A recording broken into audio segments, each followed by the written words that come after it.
The Holi floor rooftop ক্যাফেটা শের পাঞ্জাবের ঠিক পাশেই, যেখানে আমরা ঈদের দিনকে রাত্রে গিয়েছিলাম ডিনার করার জন্য। শের পাঞ্জাবে প্রথমে গিয়েছিলাম, কিন্তু এখানে এত পরিমাণ ভিড় ছিল, তোমরা নিশ্চয়ই দেখে নিয়েছো। এত পরিমাণ ভিড় ছিল যে ওখানে ডিনার করা সম্ভব ছিল না। কোলাঘাট শের পাঞ্জাবে যারা এসেছো তারা নিশ্চয়ই এখানে ভিজিট করেছো, আবার অনেকে ভিজিটও করনি। এখানের অ্যাম্বিয়েন্সটা অনেক সুন্দর দেখতে ছিল।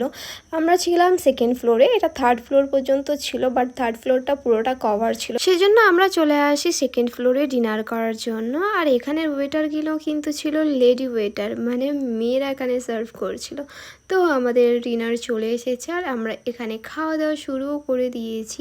ঈদের দিন সকাল থেকে আমার শরীরটা অনেকটা খারাপ ছিল, সেই জন্য বেশি কিছু খাওয়া দাওয়া করিনি। একটা দুটো আইটেমই ট্রাই করেছি, বাট খেতে অনেক সুন্দর ছিল জিনিসগুলো। এই ক্যাফের থার্ড ফ্লোরটা অনেক বেশি সুন্দর দেখতে, পুরোটাই রুপটপের উপর বানানো হয়েছে। এখানে যেহেতু পুরোটা কভার ছিল সেই জন্য আমরা যেতে পারিনি। কোলাঘাট এমনিতেই জমজমাট জায়গা, তার উপরে কোনো স্পেশাল ডে থাকলে তো আর দেখতেই নেই, এত ভিড় মাথা খারাপ হয়ে যাওয়ার মতো। তোমাদের কোনো স্পেশাল ডে থাকলে কিন্তু এখানে এসে সেলিব্রেট করতে পারো, তারও ব্যবস্থা করা আছে। আমি এখানে কিন্তু প্রথমবার আসলাম, সেই জন্য তোমাদের সাথে এই মিনি ব্লগটা শেয়ার করলাম। আশা করি তোমাদের মিনি ব্লগটা ভালো লাগবে। যদি ভালো লেগে থাকে তাহলে অবশ্যই কমেন্ট করে জানাবে। আর কে কে এই ক্যাফেতে এসেছো জানিয়ে যেও কিন্তু।